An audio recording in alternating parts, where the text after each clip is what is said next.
ಅವಳಿಗೊಂದು ಸಮಾಧಾನ ಇದೆ. ಲಕ್ಷ್ಮಿ ಈಗ ವೃಂದೆಯನ್ನು ನಿನಗೆ ಬಿಟ್ಟಿರುವುದಕ್ಕಾಗುವುದಿಲ್ಲ. ಅವಳು ಜೊತೆಯಾಗಿ ಬೇಕು. ಅಂದು ಇವಳು ಈಗ ಪ್ರಾಣ ತ್ಯಾಗವನ್ನು ಮಾಡಿದ್ದಾಳೆ. ಹಾಗಿದ್ರೆ ಇವಳು ಜೊತೆಯಾಗಿ ಇರುವುದಕ್ಕೆ ಒಂದು ಏನಾದ್ರೂ ವ್ಯವಸ್ಥೆ ಮಾಡಬೇಕು. ಅವಳಿಗೊಂದು ವ್ಯವಸ್ಥೆ. ಅದಕ್ಕಿಂತಲೂ ಮೊದಲು ನನಗೆ ಬಂದ ಅಪವಾದ ನಾನು ತೊಳೆದು ಹಾಕಬೇಕು. ಅದುವೇ ಯಾವ ಅಪವಾದ? ಈಗ ಜಲಂಧರ ಸಾಯಬೇಕು ಅಂತಾದ್ರೆ ನಿನ್ನಿಂದ ಮರಣ ಅನ್ನುವುದು ಅವಳಿಗೆ ವರ. ನಾನು ಹೇಳಿದ ಮನೋಬಲ ಯಾವುದು? ಅವಳ ಪತಿವ್ರತ ಧರ್ಮ. ಆ ಪತಿವ್ರತ ಧರ್ಮ ಹಾಳಾಗುವುದಕ್ಕೆ ಯಾರು ಕಾರಣ? ನಾನೇ. ಅಂದ್ರೆ ಕಪಟ ಜಲಂಧರನ ರೂಪದಲ್ಲಿ ನಾನೇ ಹೋಗಿ ಕ್ಷಣ ಹೊತ್ತು ಅವಳ ಪತಿಯಾದೆ. ಹಾಗೆ ಮಾಡುವಾಗ ಲೋಕದವರಿಗೆ ಕಂಡಿತು ಶ್ರೀಹರಿ ಅನ್ಯಾಯ ಮಾಡಿದ, ಪತಿವ್ರತೆ ಹೆಣ್ಣಿನ ಮಾನವನ್ನು ತೆಗೆದ. ಅಪರಾಧ ಖಂಡಿತ ಅಲ್ಲ. ಯಾಕೆ? ಒಂದು ಕಥೆ ಇದೆ. ಈ ವೃಂದೆ ಹಿಂದಿನ ಜನ್ಮದಲ್ಲಿ ತನಗೆ ಶ್ರೀಹರಿಯೇ ಪತಿಯಾಗಬೇಕು ಎಂಬ ಹಾಗೆ ನನ್ನ ಕುರಿತು ತಪಸ್ಸನ್ನು ಆಚರಿಸ್ತಾ ಇದ್ದು. ಅದೇ ರೀತಿ ಇನ್ನೊಬ್ಬ ಸುಧಾಮ ಅನ್ನುವಂತಹ ಒಬ್ಬ ವ್ಯಕ್ತಿ ನನಗೆ ವೃಂದೆಯೇ ಹೆಂಡತಿಯಾಗಿ ಬರಬೇಕು ಎಂಬ ಹಾಗೆ ಅವನು ತಪಸ್ಸನ್ನು ಮಾಡ್ತಾ ಇದ್ದ. ಇಬ್ಬರದಾದಂತಹ ತಪಸ್ಸಿನ ವರವನ್ನು ಕೊಡಬೇಕಾದ ದೇವರಾಗಿ ನಮಗೆ ಕರ್ತವ್ಯ. ಆ ಸಮಯದಲ್ಲಿ ನನಗೆ ಅವಳಿಗೆ ಪತಿಯಾಗಿ ಒದಗುವುದಕ್ಕಾಗಲಿಲ್ಲ. ಅದೇ ರೀತಿಯಾಗಿ ಸುಧಾಮನಿಗೂ ವೃಂದೆಯನ್ನು ಮದುವೆ ಆಗುವುದಕ್ಕಾಗಲಿಲ್ಲ. ಈ ಜನ್ಮದಲ್ಲಿ ಅವಳೇ ವೃಂದೆಯಾಗಿ ಹುಟ್ಟಿದ್ದಾಳೆ.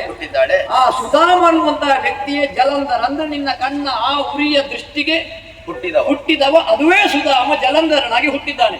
ಅವನ ಆಸೆ ಇದ್ದದ್ದೇನು? ವೃಂದೆಯನ್ನು ಮದುವೆ ಆಗಬೇಕು.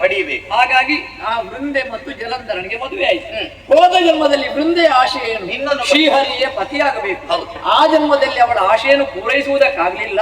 ಹಾಗಾಗಿ ಈ ಜನ್ಮದಲ್ಲಿ ಕ್ಷಣ ಹೊತ್ತು ಅವಳ ಪತಿಯಾಗಿ ಅವಳ ಆಶೆಯನ್ನು ಪೂರೈಸಿದೆ. ಆ ಮೂಲಕವಾಗಿ ಕಳನಾದಂತಹ ಜಲಂಧರನ ನಾಶವೂ ಆಯಿತು, ಲೋಕಕ್ಷೇಮವೂ ಆಯಿತು. ಇವಳಿಗೆ ಅರಿವಿಲ್ಲ ನಾನೇ ಶ್ರೀಹರಿಯನ್ನು ಹಿಂದಿನ ಜನ್ಮದಲ್ಲಿ ಪೂರೈಸಿದ್ದೆ. ಅವಳ ಆಶೆಯು ಪೂರೈಸಿತ್ತು. ಅಂತೂ ಗೆಳತಿಯರಾದಂತಹ ಇವರಿಬ್ಬರು ಜೊತೆಯಾಗಬೇಕು. ಲಕ್ಷ್ಮೀ ನನಗೊಂದು ಸಮಾಧಾನ ಹೇಳುತ್ತೇನೆ. ಭವ್ಯ ಲೋಕದಲ್ಲಿ ಕಥೆಯಾದಂತಹ ವೃಂದೆಯ ಕಥೆ ದಿವ್ಯ ಲೋಕದಲ್ಲಿ ಅಜರಾಮರವಾಗಿ ಉಳಿಯುವುದಕ್ಕೆ ನಾನೇ ವ್ಯವಸ್ಥೆ ಮಾಡ್ತೇನೆ. ಆ ವೃಂದೆ ಸುಟ್ಟು ಬಿದ್ದಿದ್ದಾಳೆ, ಚಿತೆಯಾಗಿ ಬಿದ್ದಿದ್ದಾಳೆ, ಭಸ್ಮ ಹುಟ್ಟಿದೆ. ಆ ಚಿತಾಭಸ್ಮದಲ್ಲೇ ಒಂದು ಕಟ್ಟೆ ನಿರ್ಮಾಣ ಆಯ್ತು ಗೊತ್ತಾ? ಆ ಕಟ್ಟೆ ಇನ್ನು ವೃಂದಾವನವಾಗಬೇಕು. ಆ ಕಟ್ಟೆಯಲ್ಲಿ ಲಕ್ಷ್ಮಿಯಾದಂತಹ ನೀನು ತುಳಸಿಯಾಗಿ ಇರಬೇಕು. ಕಟ್ಟೆ ಸಮೇತವಾದಂತಹ ತುಳಸಿ ಕಟ್ಟೆ. ವೃಂದಾವನದಲ್ಲಿ ತುಳಸಿ ಕಟ್ಟೆ ವಿಶೇಷತೆ. ಕಟ್ಟೆ ಸಹಿತವಾದಂತಹ ತುಳಸಿಗೆ ಈ ಲೋಕದಲ್ಲಿ ಪಾವಿತ್ರ್ಯತೆ ಬರ್ತದೆ. ಕಟ್ಟೆ ರಹಿತವಾದಂತಹ ತುಳಸಿಗೆ ಯಾವುದೇ ಪೂಜನೀಯ ಭಾವ ಇಲ್ಲ. ಕಟ್ಟೆ ಸಹಿತವಾದಂತಹ ತುಳಸಿ ವೃಂದೆ ಕಟ್ಟೆಯಾಗುತ್ತಾಳೆ. ಲಕ್ಷ್ಮಿಯಾದಂತಹ ನೀನು ತುಳಸಿಯಾಗಬೇಕು. ಈ ತುಳಸಿ ಕಟ್ಟೆಯ ಮಹತ್ವ ಏನು? ಪ್ರತಿಯೊಬ್ಬರ ಮನೆಯ ಅಂಗಳದಲ್ಲಿಯೂ ತುಳಸಿ ಕಟ್ಟೆ ಇರಬೇಕು. ಯಾರ ಮನೆಯಲ್ಲಿ ತುಳಸಿ ಕಟ್ಟೆ ಇರುವೋ ಅವರ ಮನೆಯಲ್ಲಿ ಯಾವುದೇ ಶುಭ ಕಾರ್ಯವಾದರೂ ಕೂಡ ಅದು ಶುಭಪ್ರದವಾಗುವುದಿಲ್ಲ.